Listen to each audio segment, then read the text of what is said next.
This is the interview of Shane Morgan, conducted on Sunday, December 7th at 12 p.m. at Stonewall, Columbus. So can you state your name, your ethnic background, and your birth date? Shane Morgan, Caucasian, European descent. Anglo-Saxon. Yeah. 32275. Okay. Can you tell me about your family life? My family life? I have a younger brother who lives in Southern California. He's married and now has a six-month-old. My mom is living in Texas, remarried to a nice guy there. My dad and his wife are married in Southern California, living there. Same with my grandparents. And is your whole family from California? Originally from California. Okay. Yeah. And when did you move to Ohio? About 12 years ago. Okay. Why did you move to Ohio? For the weather. No, not really. I had friends here, and I was young and looking for a new place to put some roots down. Okay. Can you tell me about any special family events that stick out, like your earliest memory, anything like that? I remember growing up, we had, it was like maybe a dinner for Passover or one of the Jewish holidays. And I remember, I think it was Passover, that my grandfather would hide the matzah, and the matzah would then be brought back to the person who hid it, and you get something in return, and we would always get money or something like that. And instead of finding the matzah, we found his hairpiece. So it was worth a lot more than the matzah. How did he feel about that?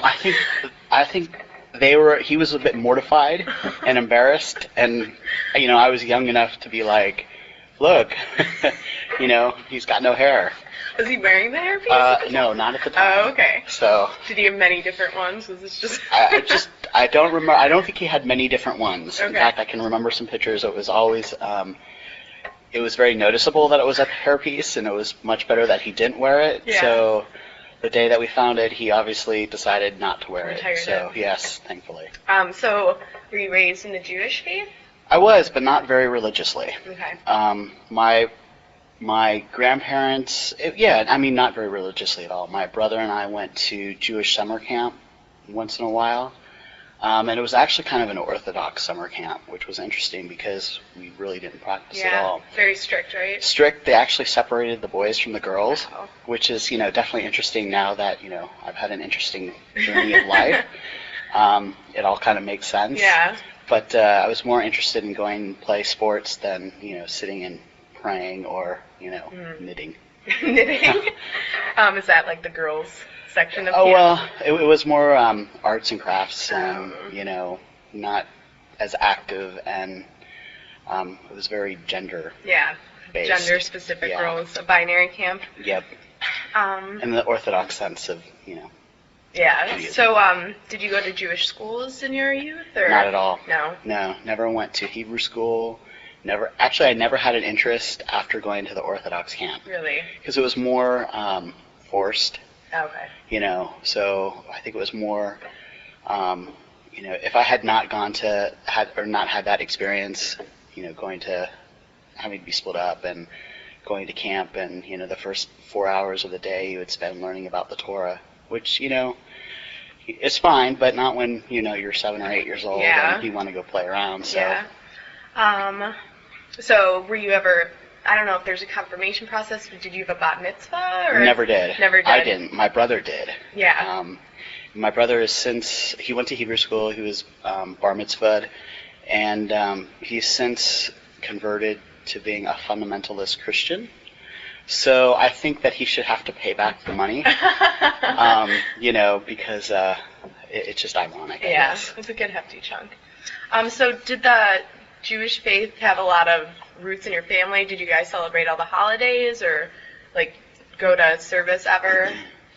We went to service sometimes, like if there was somebody who we knew who was getting bat mitzvahed or bar mitzvahed, or if we knew somebody who was speaking at a synagogue or something like that. But I can say that I could probably count, I'd have to think very hard about it, that the number of times I went to a synagogue with my family, not at a summer camp kind of thing, was very rare. Yeah. So where did you go to college, if you did? I went to college in Northern California at a small school in a town called Weed. And there is a town called Weed, and they even have a postcard that says Weed, the natural state. It's about 45 minutes south of the Oregon border. So base of Mount Shasta, gorgeous, and up in the natural woods, and it was nice. It was a place that it was about 12 hours from where I grew up, so it was long enough that nobody was going to show up overnight, and still close enough that if I didn't want to go home or for a visit to Southern California, it'd be a long drive, but it still could be done. So it was a small liberal arts school kind of environment? It was a small liberal arts. It was a 2-year school, and 2 years into school, right after I finished my associates, I got a job in England. Oh, wow. So I took that opportunity and didn't transfer anything and just decided to go. Yeah, what did you do in England? I was working for a publisher doing print production. Okay. So we were doing at the time medical journals for like AIDS research and ophthalmology and things like that. So it was interesting, and it was definitely a great, fantastic, worthwhile. Sure. I wish I could go and do it again. How long were you there? 2 years. 2 years. Is that was like the printing related to your major? No. Well, I did. My major was English and journalism. Okay. So, and I did a lot of. It's kind of funny to think about it because it was a while ago now.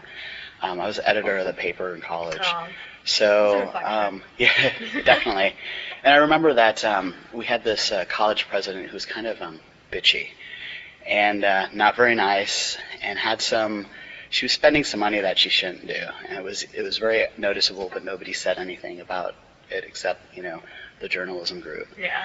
So I remember that when I was graduating, and she knew that I was going abroad, and she gave me my certificate, and she asked me, she's like, "Congratulations, no, when are you leaving the country?"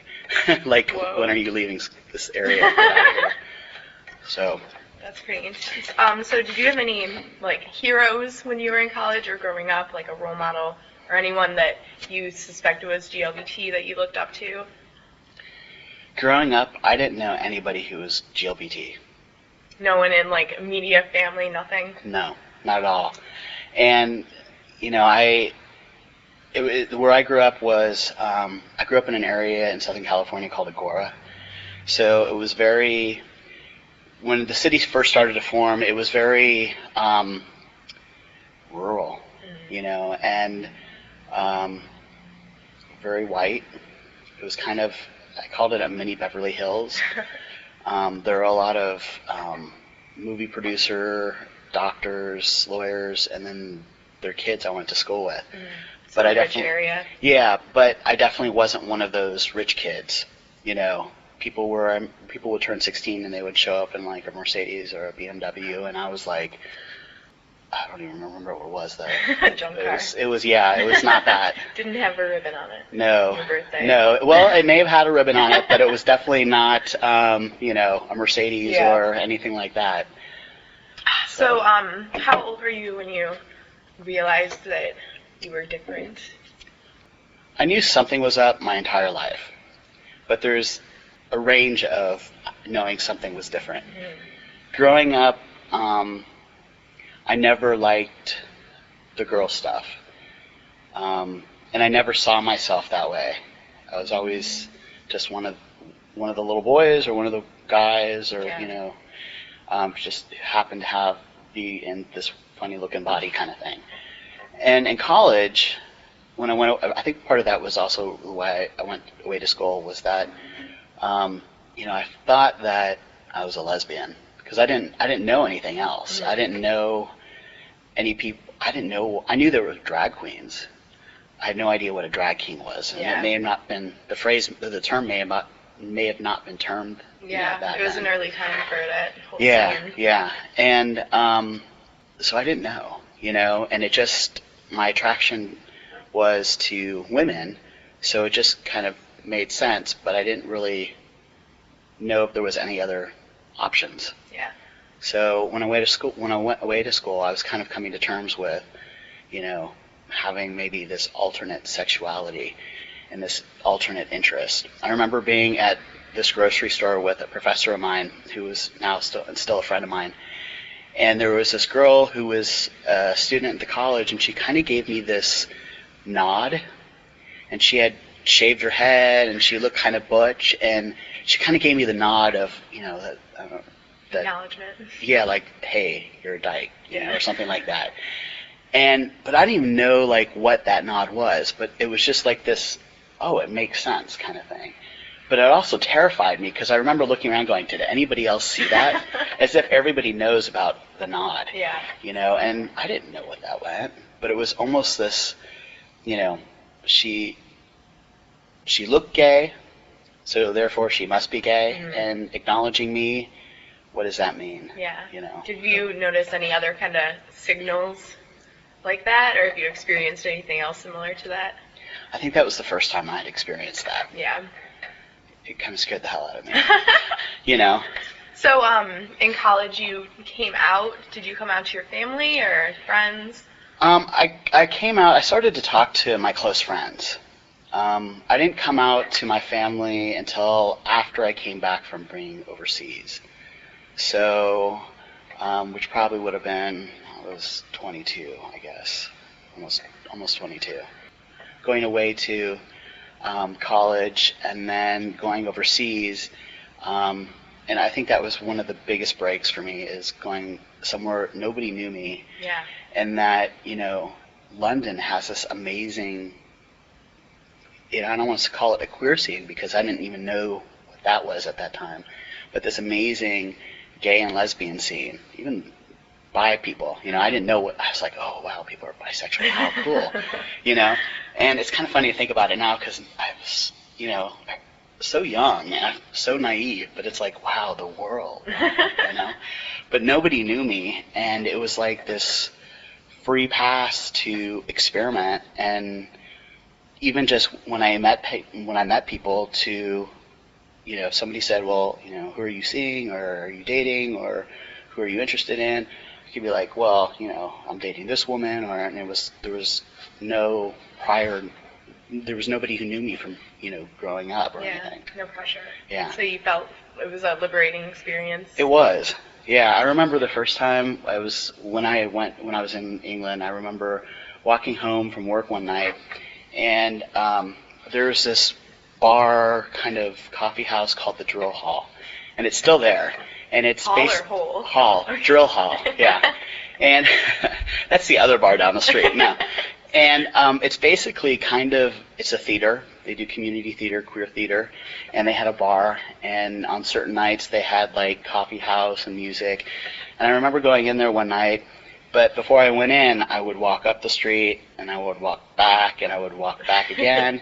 Like I had somewhere else to be, like something more important, like if going in through those doors was gonna, you know, be struck by lightning or something terrible was gonna happen, and I was so nervous. So I finally went in and got a beer and sat in the corner, and I was writing little notes about what I was feeling and like watching everybody else, and I still have those notes and on this little quarter page maybe of, you know, how old I am and what I'm thinking, and everyone else is pretending not to be, you know, busy, but I'm wondering if they're just kind of doing the same thing. Yeah. And, you know, so it was interesting. And it was kind of opening up okay, I did it, I didn't die, nothing happened to me, and I can do this, you know, it's totally cool. Yeah. So did you go out a lot in London and like kind of look at the queer scene and find Yes. bars and people? Yes. Lots of people? Yes, lots of people and lots of going out, and I met a really nice group of people from work, but also people who I met outside of work. And, you know, London is kind of 24/7. Yeah. You know, it really doesn't sleep. So there were times where I'd go to work, and I would go home just long enough to drop my bag off, take a shower, get something to eat, and then I would go out and come home just long enough to shower and change my clothes, and then I'd go to work. And party life. because it was new and exciting, and there was so many people to see, and such a melting pot of just experience, and it was amazing. So did that experience kind of awaken your knowledge of that you maybe didn't fit into the lesbian category all the way? Did it kind of break down some gender boundaries for you? No. In fact, I was dating a woman who was butch. And at the time, I still didn't have any idea about transition, or I was really young and just learning about myself. So, I had no idea what any of that meant, except that I was having fun. And, okay, I guess I'm just a lesbian. But it wasn't until I came back to the States that I cut my hair short, and I think I just kind of started to find my own comfort level. Or maybe I had always wanted to have short hair, and I did growing up, I had short hair. But again, I wasn't around people I knew, so it kind of gave me a clean slate to come back in and just start. So, did you identify as butch or femme or just nothing? I did not identify as femme at all. I think I was about 22 when I came back to the States, and I don't even really think that I knew what butch femme was. Yeah. When I was overseas, it was just, it didn't really exist for me. It didn't seem to be a butch femme dynamic, and it may have been a different scene or a different group of people than I'm sure obviously it existed. Yeah. But I just wasn't in that. And even when I came back to the States, I don't really think it played an initial part of my life, because I just didn't know it existed until I got a little bit older. Yeah. So there was no, in the community, you didn't, hang out with the butch crowd or the femme crowd. It was just everyone together more, at least in the States. When I came back, I moved back from, when I came back to the States, I literally went from London to Philadelphia. I was working for the same company just back here in the States. And the people that I hung out with were kind of on the fringe scene. They were artsy, performance artists, shaved heads, really pushing the boundaries, and they were involved in what was the Lesbian Avengers.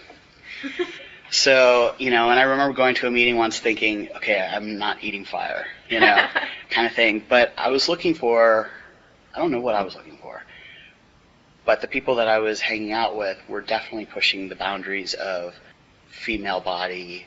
They were still identifying as female body people, but it was just, I think, genderless in a way. Yeah. So, did you relate to the feminist discourse a lot when you were in the scene, or is this when you started early activism at all? No. In fact, I didn't get into activism until just before I came out probably as trans and started to transition. And I think that a lot of that was for me because you put some hormones in your body and you kind of disappear into, society. Yeah, and you're just the other. Yeah, or, people make the assumption that I'm either the straight guy walking down the street or the gay guy walking down the street, or just some guy who, smiles a lot all the time kind of thing. And, that's not I'm not gay and I'm not straight. And I didn't grow up in any of those communities. Yeah. But I didn't know about that. I didn't really start to look at it until I was starting to transition. When did you start to transition? I would say 2006, 2007. Okay. So did you feel like that was your real coming out experience? I think anytime you tell people that you're going to be changing something or there's some sort of big news is kind of, when I came out as a butch dyke, when I was 18 or, that was still a big experience.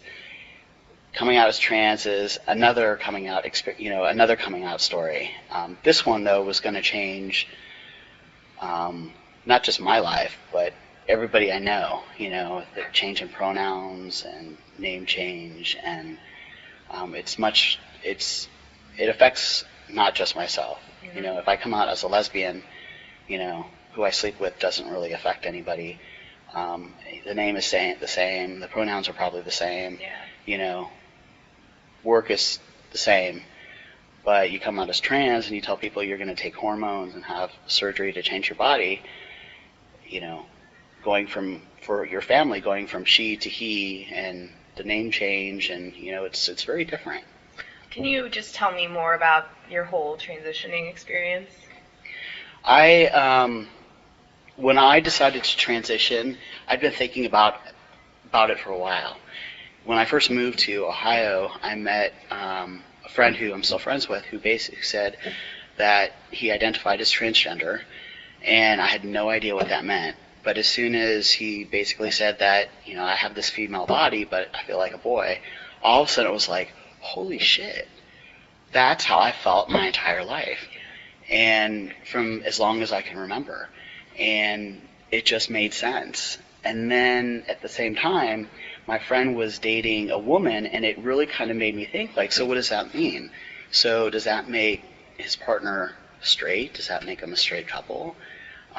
So it wasn't until I moved here that just the word transgender was something that became a part of my vocabulary. Yeah, and that I was like, wow, like the sun came out, and, you know, the birds were singing, and it was kind of this, you know, cheesy movie moment that it just made sense.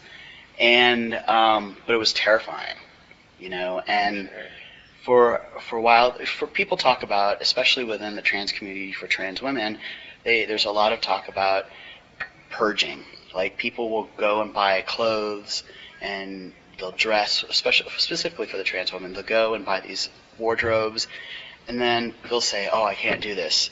And they get rid of everything that's in their closet. And that's, you know, expensive. Yeah. So they get rid of everything, Exposing. And and then they go again. They buy stuff again, and it's kind of, people do that, you know. It's like, wow, this feels right, but it's terrifying, so no, I'm just going to push it away and hide it, and just kind of, you know, build more walls to protect that. And, you know, I know for myself that my identity, I kept becoming more butch and trying to become more masculine. And I would think that, okay, I'm okay being a butch dyke. And then I wasn't, you know, and every time I'd go through that kind of same, maybe not throwing out a wardrobe, but that same kind of train of thought, you know, I got to the point where it was like, okay, this is just not working. And, you know, getting served in the women's restroom, and I don't like the pronouns, the female pronouns, and it just would make me nervous. So I became, you know, people would say, how does Shane identify? And people would just be like, well, Shane, you know. And I think people also saw that I was kind of struggling with that as well. So I found a counselor, started to go to therapy for gender stuff, and it just made sense. I knew as soon as I knew that that's what I needed to do. It was kind of a matter of life or death. Yeah. And I went through therapy and got my letters for hormones, and started taking testosterone. And my voice dropped, but my voice dropped really quick. Mm-hmm. And I hadn't said anything to my mom or my grandparents, who I'm really close with. So for several months, it was like, wow, you sound sick. You sound kind of nasally. Like, yeah, well, my throat's kind of scratchy. Oh. And you know, for a while, it was like, okay, you know, if I continue to take testosterone, there's going to be a point where obviously I can't hide that, you know, my hair, the receding hairline is, you know, gone, and I've got a bald spot and, you know, 5 o'clock shadow. So I wrote my, you know, coming out letter and my trans explanation letter and sent it by email. Oh. And how was that received? I was terrified. But everyone in my family had started seeing that I had kind of pulled away, and they were thinking that there was something really bad going on. And when I told them, it was, not everyone understood it right away, which was fine. Mm-hmm. But everybody said, we love you no matter what, and you know, work with us, and you know, it's going to take some time for the name and the pronouns, and you know, but we love you. Yeah. So everybody was the process a lot better. Yeah, everyone's been good except my brother and my dad. Really? Yeah, and you know, it's challenging. Yeah, I'm sure. But overall, the reception's pretty positive. Yeah, when I had my chest surgery, my mom came in actually and took care of me and came up to the surgical center with me, and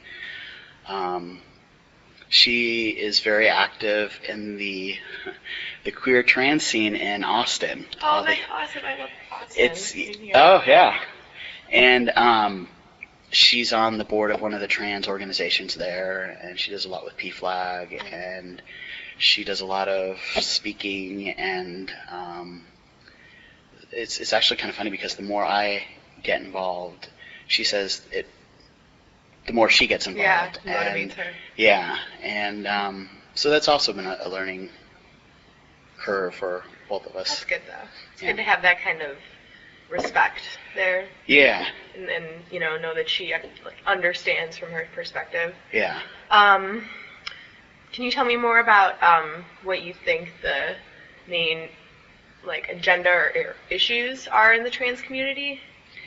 Local, state, all of them. All over. All of them. Here, Ohio is kind of in this, you know, the political climate in Ohio has really changed recently. Especially in the big threes. Yeah. 3 Cs. Yeah, and it's continuing to change, which is fantastic. It's just going to take more, it just takes time. People in Ohio are not able to change the birth certificate gender marker, the markers on their birth certificate. Ohio will amend them, but not change the marker. So basically it's like, here we just changed the M to an F or the F to an M, and staple it to, you know, your birth certificate, and that's what you have. Yeah. That needs to change. People need to be able to change their birth certificates because it makes sense. You know, you need that certificate. Yeah. Just for to live. Yeah. Yeah. You know, and just for acknowledgement. And also, there's not a statewide policy that deals with how people change their gender markers on their driver's license. You know, you could go to, and this has happened and continues to happen, somebody could go change their gender marker or attempt to change their gender marker in, you know, a small southern town, and if the BMV has somebody who's, you know, at a desk with a bad day and is, you know, homophobic or transphobic, you know, they could be like, well, no, I'm not going to do it. But if you go to some of the bigger cities and you get people who are a little more, you know, attuned to dealing with it, it could be a non-issue. But there's not a statewide policy on how to deal with it. And it's also interesting that for F to Ms, changing the gender marker or even the gender marker on legal documents is sometimes people have to have a surgical letter saying, you know, you've had irreversible sex reassignment surgery.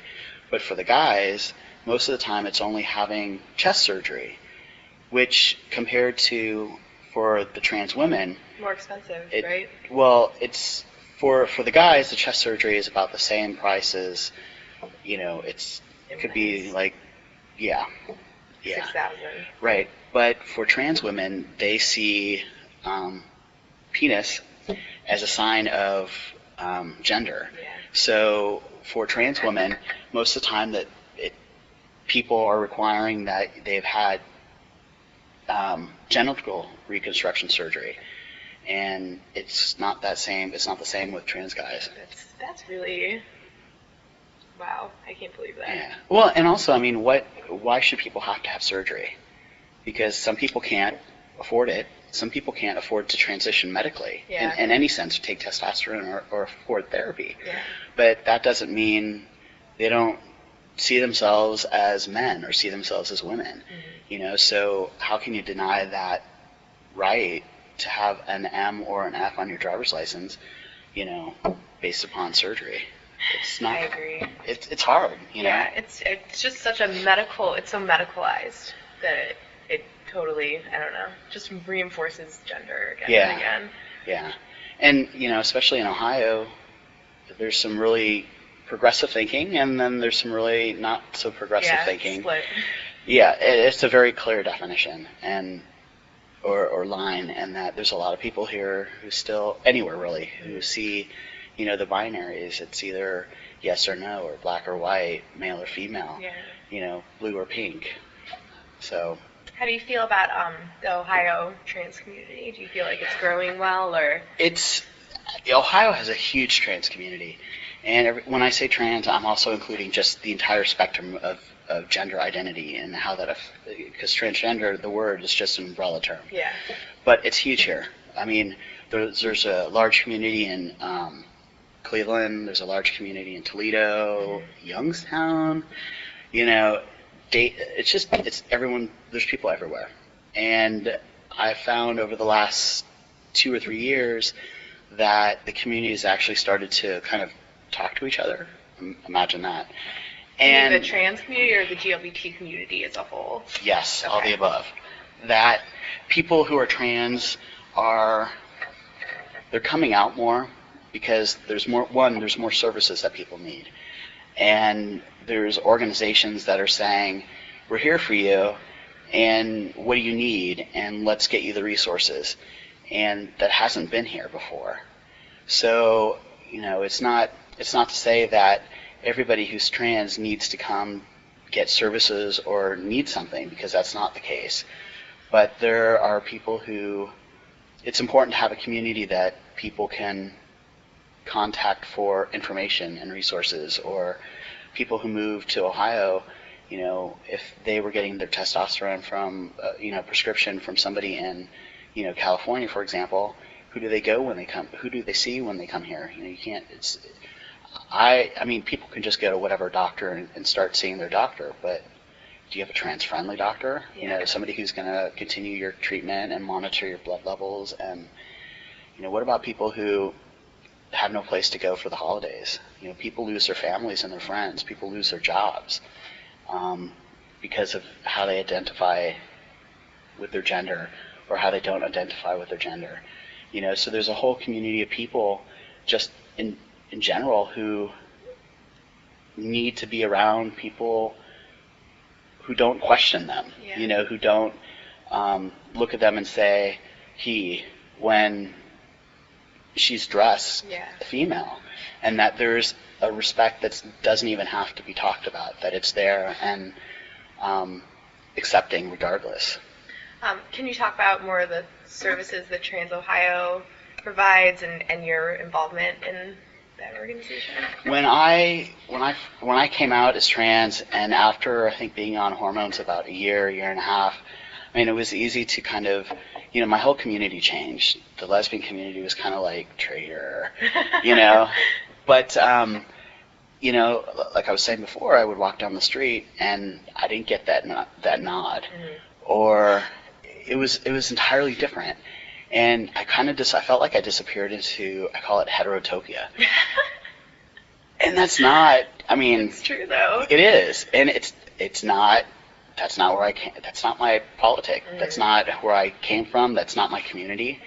And transition for me, because my family for the most part was accepting and I didn't have any problems with work, that wasn't the case for so many people.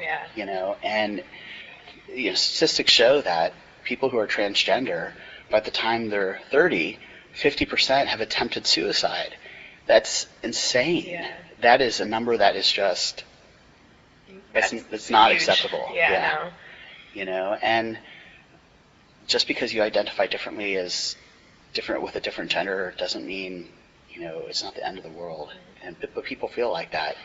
So, I was sitting around with friends saying that I have this idea of first, what about this, putting together this group and this newsletter of events, and, what about kind of bringing community together, and, what are the possibilities with that? And nobody was doing that here. And so people were like, yeah, that's great. And it just TransOhio started from basically a monthly newsletter and me sitting around a table with friends at the North Star Cafe saying, here's my vision, what do you think? And getting feedback from people and bringing resources together and working with Morale Crane, who's one of the gender therapists here in Columbus, and talking to Lynn Bowman at Equality Ohio, and Angie Wellman from Kaleidoscope, and Carla, and, it's kind of basically, I had this vision and this idea of what this could be, and like a salesman going and selling this idea, because the only thing that was really tangible was the newsletter. Mm-hmm. And your printing helped, right? Your printing fast? Yeah, and it was really kind of interesting. I mean, with the internet, obviously, you can connect with millions of people after you hit send. Mm-hmm. And the response that I got was fantastic as well.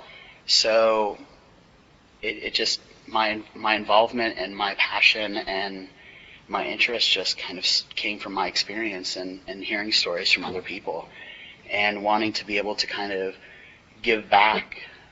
I don't take my transition and the ease of my transition, I guess, for granted, because I know that's not the case for many. Mm-hmm. So for me, it was a way to give back to community. And it's just kind of, we're starting to formulate a board and put a structure in together that is going to, really allow a foundation for a board structure that is really going to allow the group and the organization to blossom. And one of the things that I'd love to see and have always wanted to do, which will happen at some point, is, have a clinic that, you provide discount or sliding fee scale on, therapy or health services. We have a partnership with the apothecary shops, which has worked really well with pricing testosterone and hormones for trans women. And it's so important because, people just sometimes they decide to take their hormones and not buy their heart medication, which is something that nobody should have to decide. But for people who are transitioning, being able to do that, it becomes life or death. So. Are you guys in partnership with Bravo at all? Because I know that the only shelter that houses trans people is related to Bravo. Am I right? At least homeless trans people. Our fiscal agency is Stonewall Columbus. So they do all of our accounting and stuff. But we're able to act and operate under their tax exempt status, which is fantastic. We do work closely with Bravo. There aren't any homeless shelters that are very accepting of trans people because they don't know what to do with them. Yeah, especially women's shelters. Too. Exactly. If you're F to M or M to F, it's a very gray area. Yeah, and I went and spoke with the Ohio Coalition for the Homelessness. It was the beginning of this year, and I co-presented with this guy from an organization called 202, which was based in Minneapolis. And for a state that's frozen half the time, they have a huge trans community and very progressive. And but there aren't any shelters that really have a policy. Mm-hmm. One of the things I really want to do is go to the shelters and work with the shelters on creating policies on how to deal with people. And Bravo does a fantastic job on, they're very trans inclusive, and they do what they can and beyond what they can with what's available, and then some. Is TransOhio related to Trans Family in Cleveland or any of the other? It's separate. Just sister kind of communities? Well, I mean, Trans Family has been around for 15 years, maybe. Mm-hmm.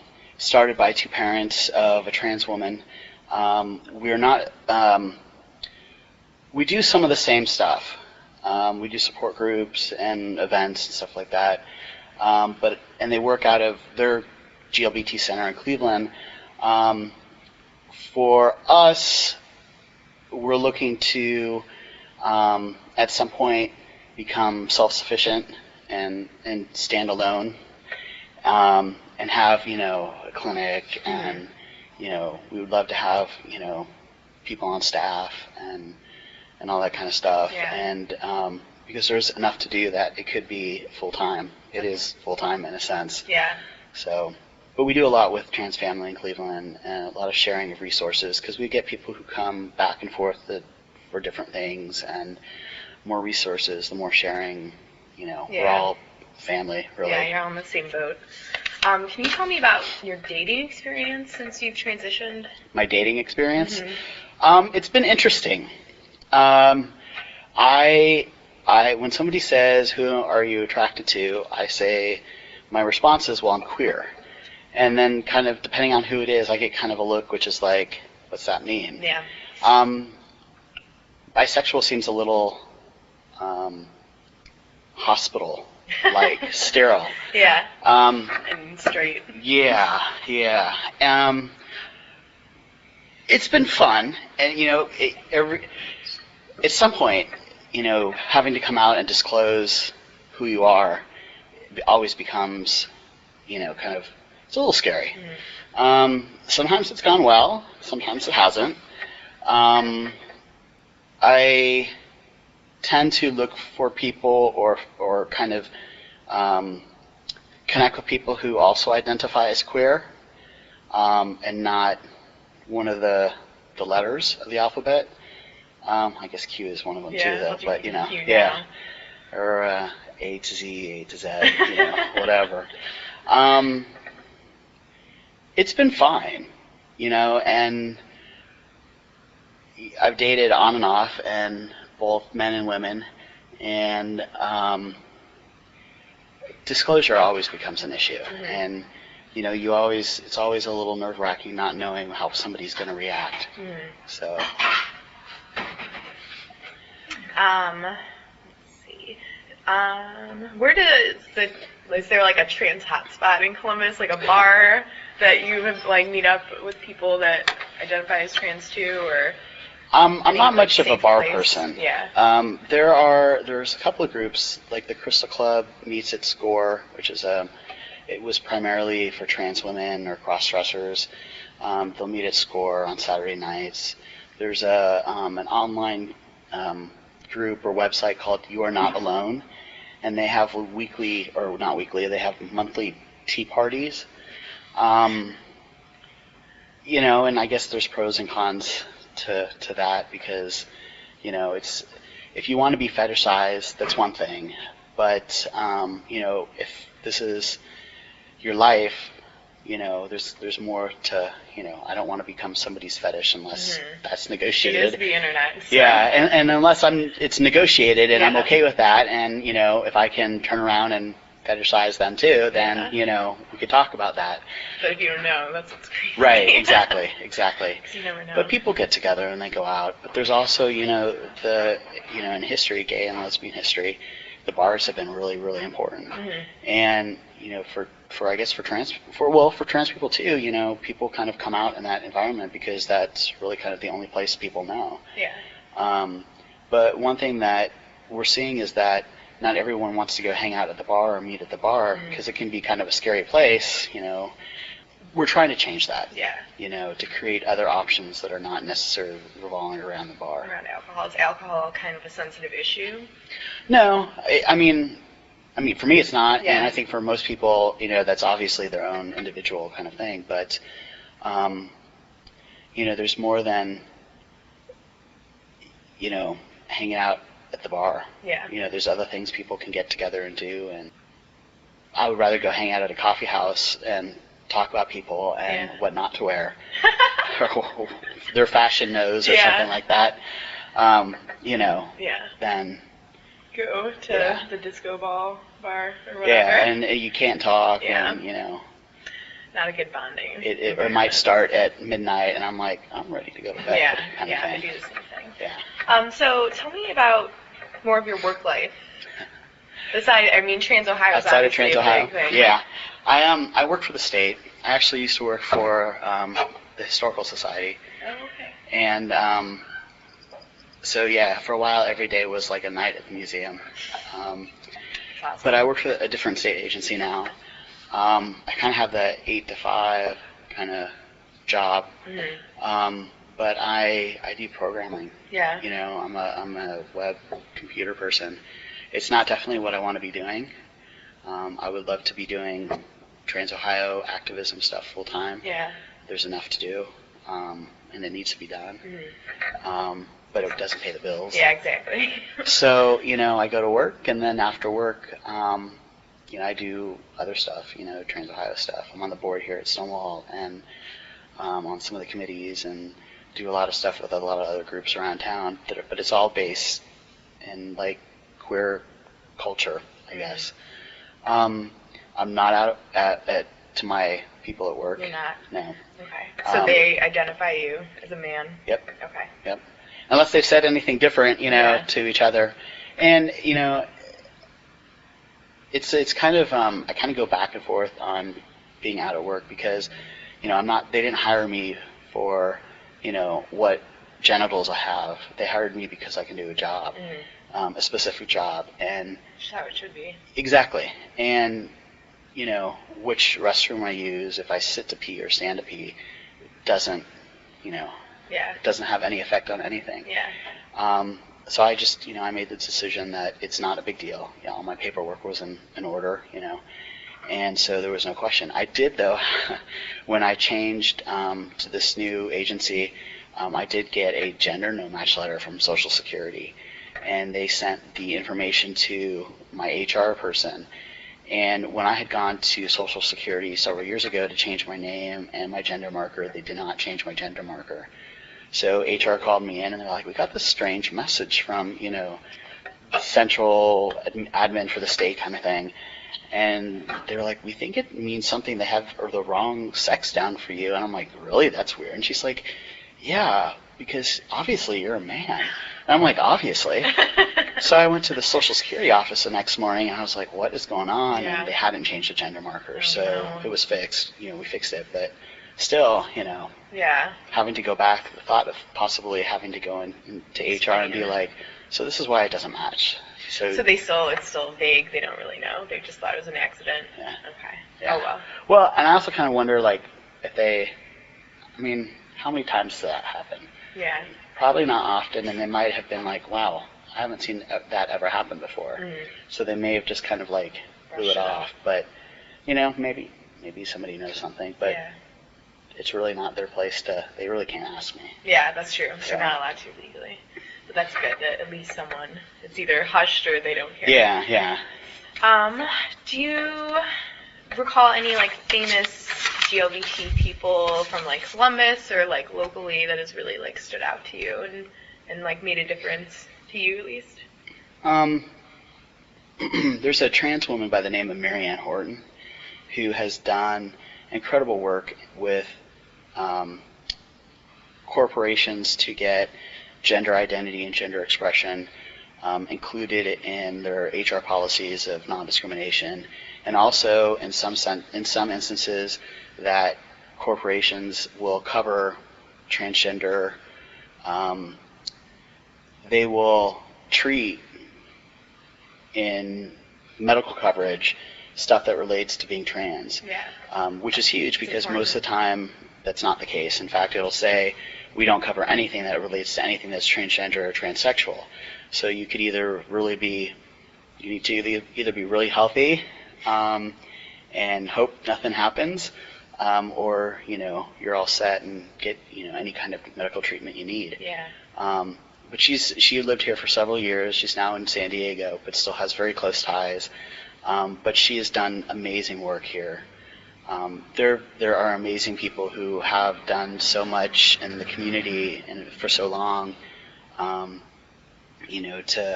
put themselves out there as, with their face and put others first before themselves. Yeah, it's very important. Let's see. How do you feel about your life today versus your past life? Much different. Yeah. It's good. I mean, not every day is a good day, but that's everybody. That's just life.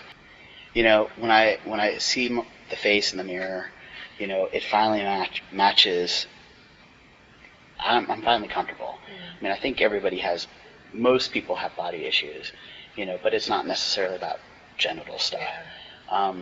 But that's also life too, But I'm a much nicer person.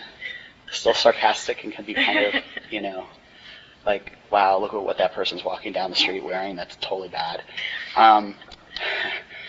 But, it's at least genuine now. Yeah. You know, and the laugh is genuine and the smile is genuine, and I think I'm better to be around. Yeah. And, you know, my mom got married last year, and I had family come in from all over and people who I hadn't seen for many years, and they kind of looked at me, and they didn't look like, they kind of gave me the once-over look, but also kind of looked right into my eyes, and I'm like, okay, we still see you much better now, you know. That's good. So life is good. Yeah, still you, but you're happier, and that's all that matters. Yeah, exactly. Which is how, I don't know, just such a simple way of looking at things. It's like trans people are people, they're the same people.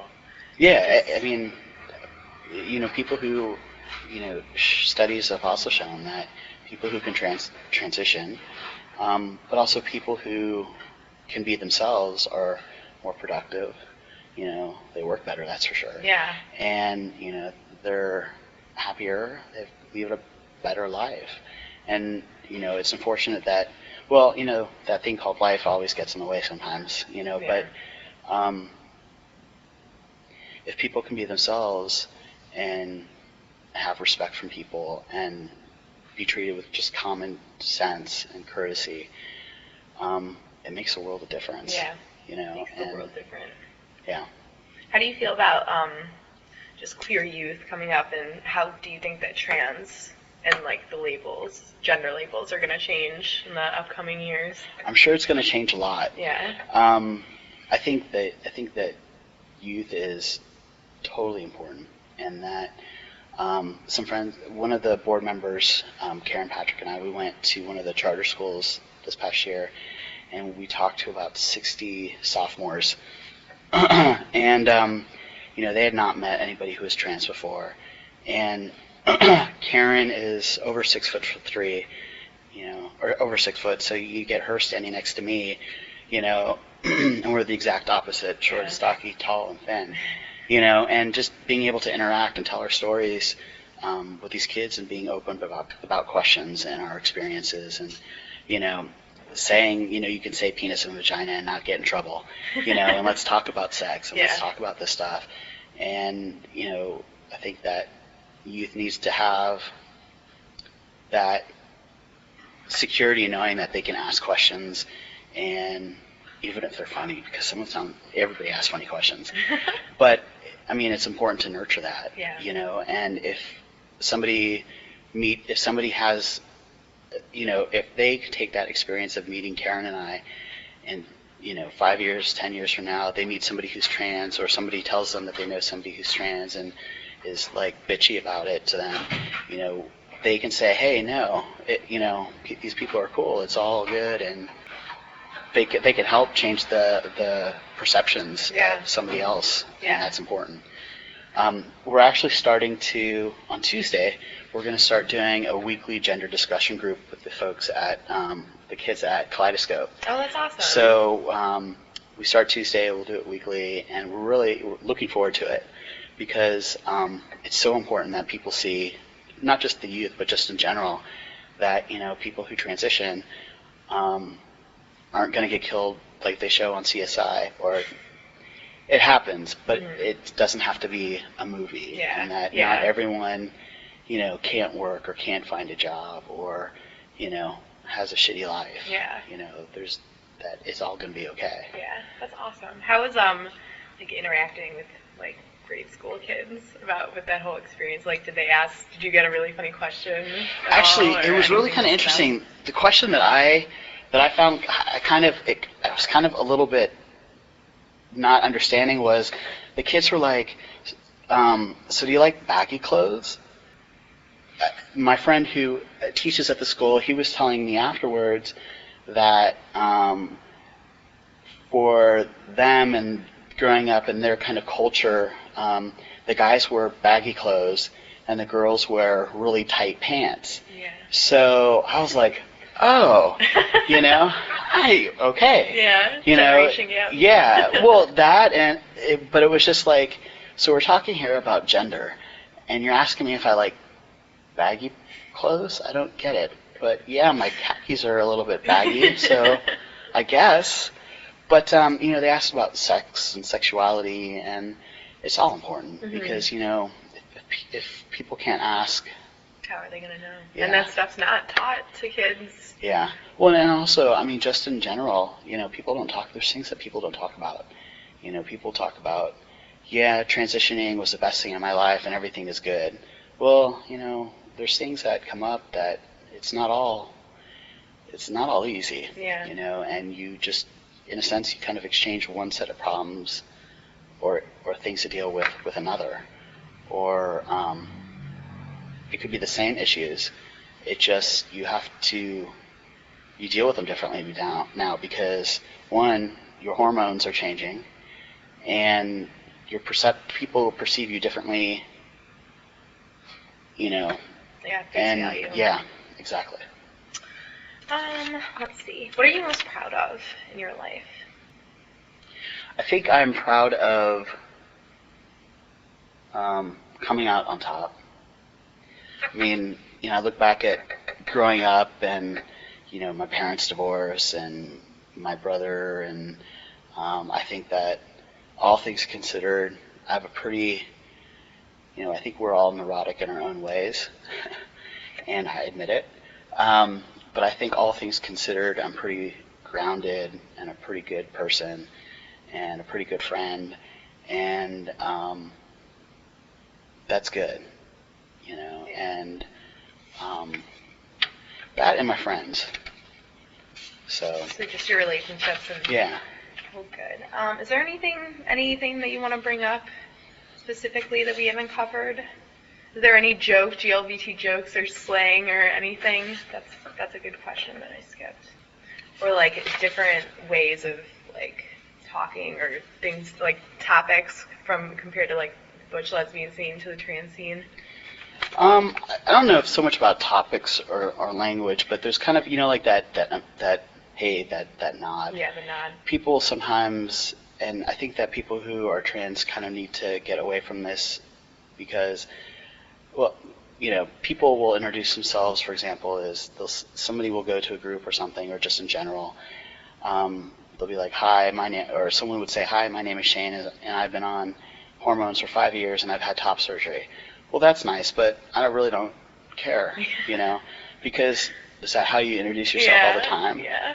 Or, somebody might say, I'm Shane, I'm post-op, pre-T, but I want to have surgery. Well, that doesn't make you don't have to validate yourself, and sometimes trans women will do that too, and I think people just need to kind of start introducing themselves as, hi, I'm Shane, or it just, without all that other stuff, it's not needed, it's not necessary. Yeah. And I think it's also important that people just, in general, just remember to be good to themselves, and that, life is hard, and transition is hard, and that, if you're not sure, there's no rush. I mean, don't get caught up, and it's kind of chic, I think right now, transgender, and I think in the 80s there was maybe a Time cover or a Newsweek cover that said like lesbian chic or something like that, and or you see a lot of young college kids transitioning who may not really have a sense of who they are, but everybody else is doing it. Yeah. So I'm going to do it too. And to each their own, but some changes that happen are just not reversible. And you may not have the answers today or tomorrow or next week, and that's totally cool. Just be good to yourself and take your time and do what's right, for you.